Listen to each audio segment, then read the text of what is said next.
నమస్తే, నా పేరు తేజస్విని. బీసీఎన్ న్యూస్ కి స్వాగతం. ముందుగా ముఖ్యాంశాలు.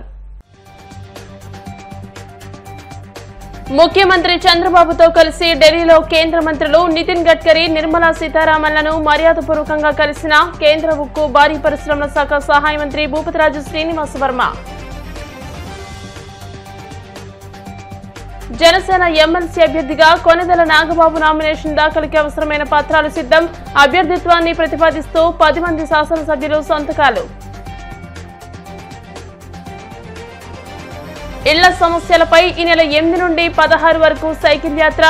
17న కలెక్టరేట్ వద్ద ధర్నా. సిపిఎం జిల్లా కార్యదర్శి గోపాలన్ వెల్లడి. దేశ అభివృద్ధిలో పురుషులతో పాటు సమానంగా మహిళలు కూడా సహాయపడుతున్నారు. Bhimavaram municipal commissioner Ramachandra Reddy. రాష్ట్ర ముఖ్యమంత్రి చంద్రబాబుతో కలిసి కేంద్ర ఉక్కు భారీ పరిశ్రమల శాఖ సహాయ మంత్రి భూపతిరాజు శ్రీనివాస వర్మ ఢిల్లీలో కేంద్ర రోడ్డు రవాణా రహదారుల మంత్రిత్వ శాఖ మంత్రి నితిన్ గడ్కరీ, కేంద్ర ఆర్థిక మంత్రి నిర్మలా సీతారామన్లను బుధవారం మర్యాదపూర్వకంగా కలిసి రాష్ట్రానికి సంబంధించిన వివిధ అంశాలపై చర్చించారు.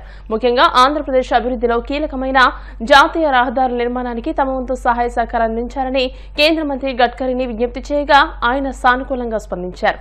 పోలవరం, బనకచెర్ల ప్రాజెక్టులకు ఆర్థిక సహాయం చేయవలసిందిగా కేంద్ర మంత్రి నిర్మలా సీతారామన్ విజ్ఞప్తి చేశారు. ఈ సమావేశాల్లో కేంద్ర మంత్రులు పెమ్మసాని చంద్రశేఖర్, కింజారపు రామ్మోహన్ నాయుడు, ఎంపీలు సీఎం రమేష్, లావు శ్రీకృష్ణదేవరాయలు కూడా పాల్గొన్నారు.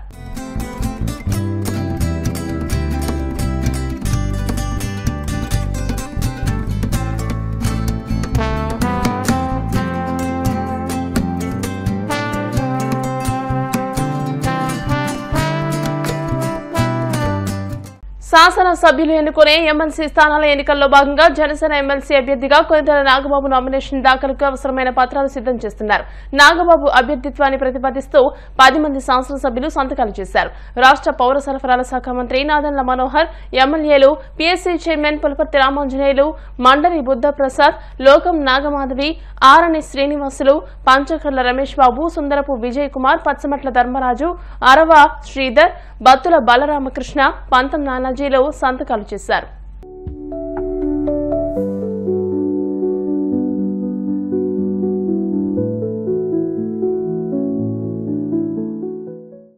భీమవరంలోని doctor CSN degree and PG కళాశాలలో గురువారం రాష్ట్ర స్థాయి సెమినార్ అంతర్ కళాశాల పోటీలను కళాశాల అధ్యక్ష కార్యదర్శులు ముత్యాల రత్నం, డాక్టర్ చీడే సత్యనారాయణ ప్రారంభించారు. ఈ సందర్భంగా వారు మాట్లాడుతూ విద్యార్థుల ఆల్రౌండ్ డెవలప్మెంట్ కోసం ఇటువంటి కార్యక్రమాలు ఎంతగానో దోహదపడతాయని అన్నారు. ప్రిన్సిపల్ డాక్టర్ సకుమల సత్యనారాయణ మాట్లాడుతూ విద్యార్థులకు paper presentation, poster presentation, quiz, cultural పోటీలు నిర్వహించి విజేతలకు బహుమతులు అందజేస్తామన్నారు. ఉమ్మడి ఉభయ గోదావరి జిల్లాల్లోని 30 కళాశాల నుండి 300 మంది విద్యార్థులు పాల్గొన్నట్టు చెప్పారు. ఈ కార్యక్రమంలో కళాశాల కోశాధికారి వడుపు గోపి, పాలక వర్గ సభ్యులు గాదరాజు సత్యనారాయణరాజు, హెచ్ఓడీలు, అధ్యాపక, అధ్యాపకేతర సిబ్బంది పాల్గొన్నారు.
happy to celebrate Fly 2025. Dear students, it is the occasion for you. It is the occasion for the student. It is the occasion for the aspirants. So, my dear students, it is a very good platform to explore your talents. That's why we have been conducting such type of programs here. So, my dear students, I am saying only one thing, that is, it is your program. So, utilize in proper way.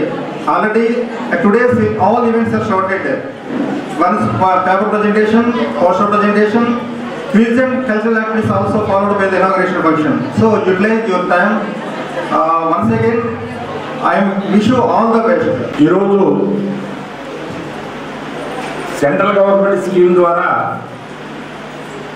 ఏదైతే విద్యార్థుల్లో ప్రతిభా పాఠవాలు ఉన్నాయో, ఎవరి దగ్గర ఏ శక్తి ఇముడి ఉందో అనే ఉద్దేశంతో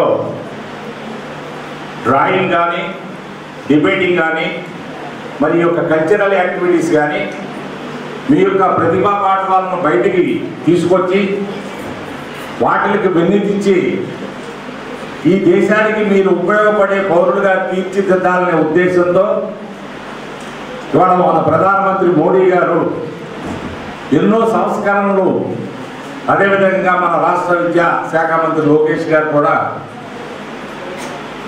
ఈ విద్య పట్ల చాలా అభివృద్ధి చేయాలనే కాంక్షతో, ఎందుకంటే ముఖ్యంగా మీకు చెప్పేది, గతంలోకి వెళ్తే 40-50 సంవత్సరాల క్రితం ఈ విద్యకు అంత ప్రాముఖ్యత లేదు. మా తండ్రికి 100 ఎకరం ఉంది, మాకు 200 ఎకరం ఉంది, మా ఆస్తులు చాలే అనుకునేవాడు. ఇవాళ విద్యకున్న ప్రాముఖ్యత, విద్య లక్ష్మీదేవి. ఇవాళ ఎవరి కాళ్ళ మీద బ్రతకాలన్నా, ఈ భవిష్యత్తును తీర్చిదిద్దుకోవాలన్నా, మరి యొక్క ఈ విద్య పట్ల అవగాహనతో మరి ఎవరైతే ముందుకెళ్తారో వాళ్ళు భవిష్యత్తులో మంచి ముందుకెళ్తున్నారు. అలా కాకుండా బలవంతంగా ఎవరైనా కాలేజీలకు వచ్చి దాని పట్ల ఆసక్తి లేని వాళ్ళు వేరే వృత్తులు చూసుకోవాలే తప్ప, కాంపిటేటివ్ లైఫ్లో ఈ రోజున మీరు ప్రపంచవ్యాప్తంగా చూస్తున్నారు. ప్రతి సంవత్సరం కొన్ని లక్షల మంది విద్యార్థులు సాఫ్ట్వేర్ ఇంజనీర్ కానీ, మెకానికల్ ఇంజనీర్ కానీ, ఎంబీఏ కానీ, ఎంసీఏ కానీ, ఫార్మసీ కానీ మరి విద్యా యువకులు బయటకు రావడం, మనకు వాళ్ళకు ఉద్యోగ అవకాశాలు కల్పించలేక నిరుద్యోగ వృత్తి కూడా ఇవ్వాలనే ఆలోచనలో ప్రభుత్వాలు వచ్చినాయంటే అది ఒక మన మెరిట్ స్పిరిట్ని బట్టి ఉంటుంది. ఎవరైతే కష్టపడి చదువుకుంటారో, ఎవరైతే వ్యసనాలకు బానిస అవ్వకుండా దూరంగా ఉంటారో వాళ్ళ భవిష్యత్తు బాగుంటుంది, వాళ్ళకి ఉజ్వలమైన భవిష్యత్తు ఉంటుంది. I extend my heartful thanks to Satyana for giving this opportunity to participate in this wonderful program, excellent program. Also, hearty welcome to each and everyone for participating in this program. Because every time I used to tell my students in our college, అందరూ participate చేస్తాం, అందరూ winners కాదు. కాంపిటీషన్లో number of competitors ఉంటారు.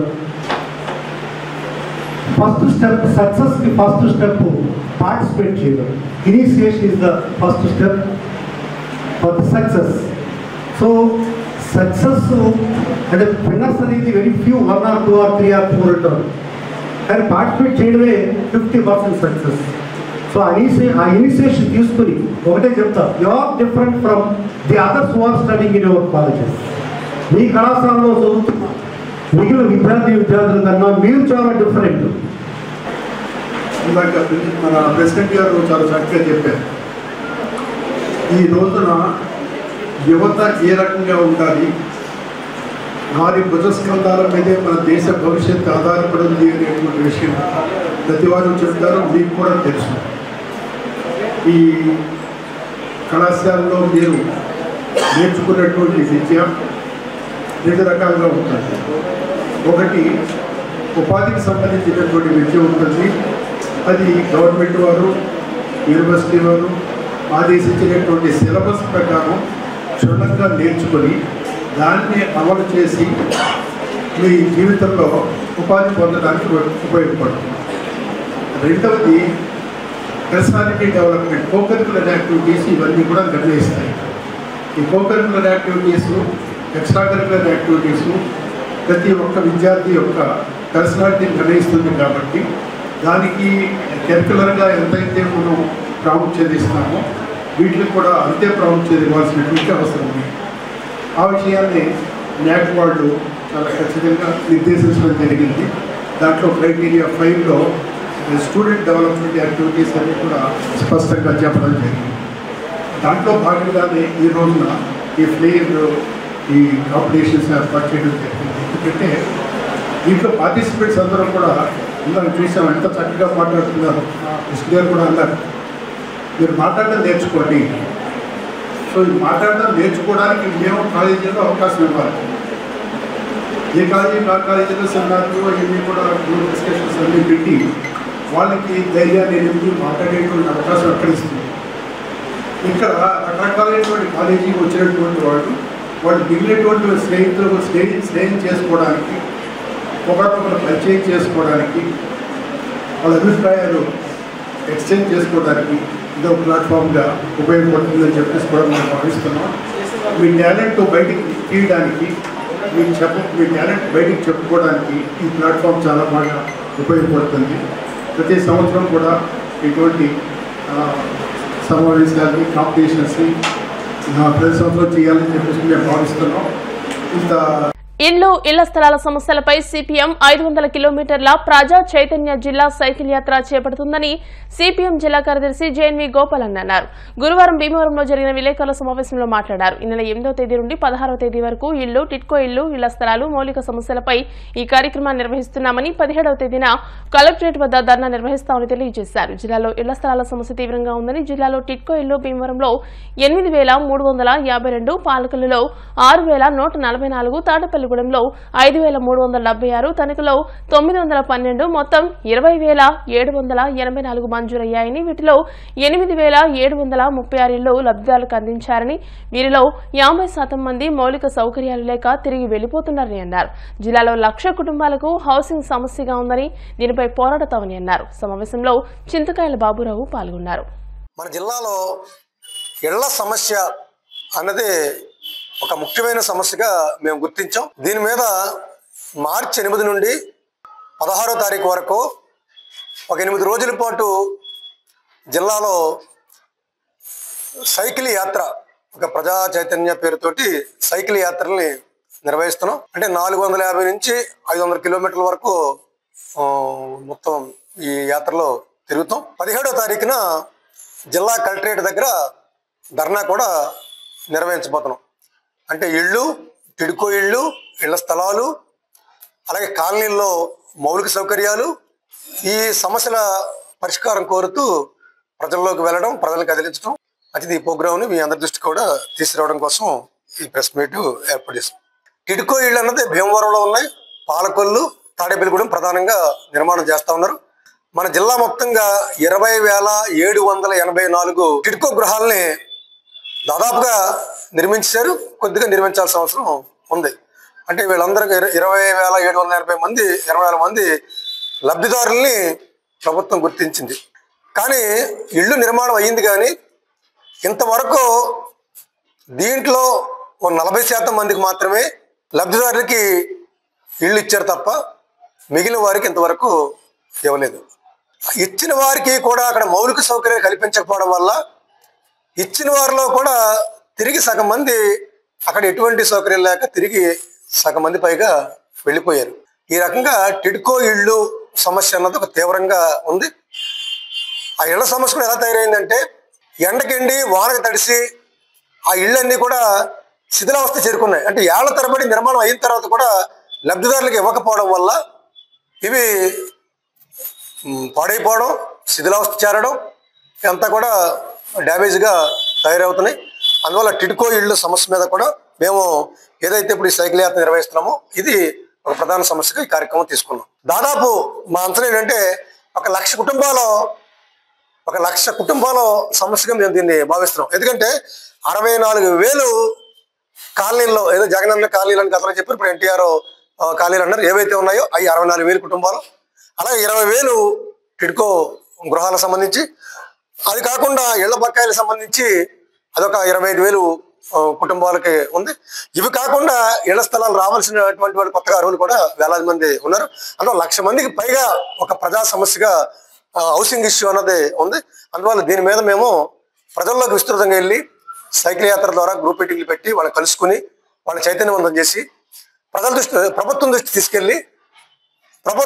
తీసుకెళ్లడం ద్వారా వీరి సమస్యని పరిష్కారం చేయడం కోసం 17వ తారీఖున కలెక్టరేట్ దగ్గర ఈ కార్యక్రమాన్ని నిర్వహించబోతున్నాం. అందువల్ల మీ ద్వారా ఈ జిల్లా ప్రజానీకానికి అలాగే పేద ప్రజానీకానికి 17వ తారీఖున కలెక్టరేట్ జరిగే ఈ కార్యక్రమంలో పెద్ద ఎత్తున పాల్గొని ప్రభుత్వానికి తమ విజ్ఞాపనల్ని తమ కోరికల్ని తెలియపరచాల్సిందిగా ప్రజానీకానికి కూడా విజ్ఞప్తి చేస్తా ఉన్నాం. సమాజంలో దేశ అభివృద్ధిలో పురుషులతో పాటు సమానంగా మహిళలు కూడా సహాయపడుతున్నారని నేటి మహిళామూర్తులే చైతన్యమూర్తులని మున్సిపల్ కమిషనర్ కె రామచంద్రారెడ్డి అన్నారు. జిల్లా సర్వోదయ మండలి శ్రీ విజ్ఞాన వేదిక ఆధ్వర్యంలో నిర్వహిస్తున్న ప్రపంచ మహిళా దినోత్సవ వారోత్సవాల్లో భాగంగా భీమవరం సెయింట్ మేరీస్ హాస్పిటల్లో డాక్టర్లు నర్సులను సత్కరించి గుడ్డ సంచులను ఉచితంగా అందజేశారు. మున్సిపల్ కమిషనర్ రామచంద్రారెడ్డి మాట్లాడుతూ 72 ఏళ్లు సుదీర్ఘ చరిత్ర కలిగిన సెయింట్ మేరీస్ వ్యవస్థలో నర్సులు డాక్టర్లు అందిస్తున్న సేవలు అద్వితీయమని పరిశుభ్రతలో కూడా ఈ ఆసుపత్రి ప్రత్యేక శ్రద్ధ చూపిస్తుందని అన్నారు. అదేవిధంగా ప్లాస్టిక్ నిషేధంలో ప్రచారం చేయాలని, ప్లాస్టిక్ వల్ల కలిగే అనర్థాలను రోగులకు వివరించాలని అన్నారు. నిర్వాహకులు చెరుకువాడ రంగసాయి మాట్లాడుతూ మహిళా సాధికారత, ప్లాస్టిక్ నిషేధంపై ప్రతిజ్ఞ నిర్వహించి ఆసుపత్రిలో వైద్య సేవలు అందిస్తున్న 6 డాక్టర్లు, నర్సులు, doctor Gracia, doctor Simli, doctor Sindhu, sister Mary, doctor Celine, ఏవో సిస్టర్ రెజ్జిలను సత్కరించామని అన్నారు. 76 మందికి ఉచితంగా క్లాత్ బాక్స్ అందించామని చెప్పారు.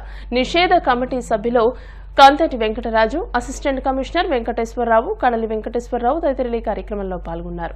జిల్లా కలెక్టర్ గారు శ్రీమతి చదలవాడ నాగరాణి గారు, జేసీ శ్రీ రాహుల్ కుమార్ రెడ్డి గారు, మున్సిపల్ కమిషనర్ శ్రీ రామచంద్రారెడ్డి గారు, వీరందరూ కూడా ప్లాస్టిక్ రహిత జిల్లాగా చేయాలని చెప్పేసి భీమవరం నుంచి ఉద్యమం చేస్తున్నారు. ఇవాళ మేము ప్లాస్టిక్ రహిత సమాజం కోసం చూస్తుంటే మేము చేసిన కార్యక్రమాలు స్పందించి వాడవాడలా పల్లెల్లో కూడా ఈ కార్యక్రమం ఉద్యమంలో చేస్తున్నారని గ్యారంటీ చెప్తున్నాం. అటువంటి స్ఫూర్తినిస్తున్నటువంటి అధికారులంతా మనకుంటే ఎటువంటి కార్యక్రమం చేయగలం. మరి నిజంగా కమిషనర్ గారు ఇవాళ క్లాత్ బ్యాగ్స్ కలెక్టర్ గారి సారథ్యంలో కొన్ని వేలు మరి ప్రింటింగ్ చేయించి ప్రతి ప్రాంతంలో ఎందుకు ఇస్తున్నారంటే గుడ్డ సంచులనే వాడాలని అవేర్నెస్ రావాలని చెప్పేసి మరి ప్లాస్టిక్ రహిత భీమవరంగా చేసిన తర్వాత జిల్లా అంతా మారుతున్న ఉద్దేశంతో ఒక స్ఫూర్తిదాయకమైన కార్యక్రమం చేస్తున్నారు. మరి ఈ విధంగా చేస్తున్న అధికారులకి ప్రత్యేకించి మేము ధన్యవాదాలు తెలియజేస్తున్నాం. దీనిలో మేమందరూ కూడా భాగస్వామ్యం పనిచేస్తున్నాం. ముఖ్యంగా సెయింట్ మేరీస్ ఎప్పుడు కూడా ఎల్లవేళలా కూడా ఇక్కడ పరిశుభ్రత, స్వచ్ఛ భారత్ అనే దానికి నిదర్శనం సెయింట్ మేరీస్ హాస్పిటల్. అటువంటి హాస్పిటల్ 72 ఏళ్ళైంది పెట్టి ఇప్పటిదాకా ఎప్పుడూ కూడా ఇక్కడ అద్భుతమైన కార్యక్రమాలు నిర్వహిస్తూ వస్తుంటారు.